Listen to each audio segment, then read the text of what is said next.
এই লোকটা ক্ষমতা আসার পর থেকেই আসলে মানুষের কোনো মনুষ্যত্ব বোধের মধ্যে নেই, এর কোনো দায় দায়িত্ব নাই। সে অপরাধীদের দায় মুক্ত করে আর তাদেরকে অপরাধীদের লালন পালন করে, এটাই হচ্ছে বাস্তব কথা।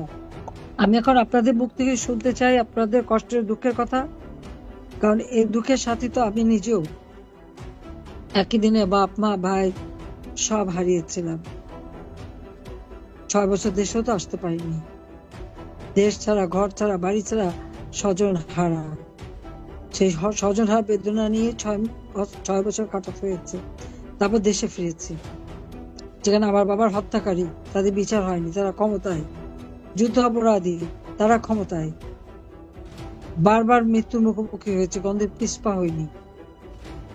একটাই লক্ষ্য ছিল, বাংলাদেশের মানুষের জীবনে শান্তি, নিরাপত্তা, উন্নতি, সমৃদ্ধি এনে দেব।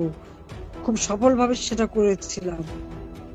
বাংলাদেশ উন্নয়নশীল দেশের মর্যাদা পেয়েছে, বাংলাদেশ বিশ্বে মর্যাদা পেত, বাংলাদেশ ছিল উন্নয়নের রোল মডেল, উন্নয়নের বিস্ময়।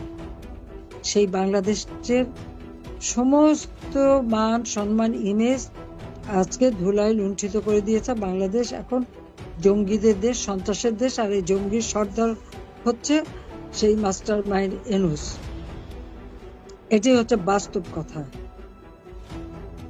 তার বিচার একদিন করতেই হবে এবং তার সাথে তার এই সমন্বয়ক এবং যে মাস্টার মাইন্ডের ছিল এবং যারা চন্দ্র, সবগুলি বিচার একদিন ইনশাআল্লাহ বাংলা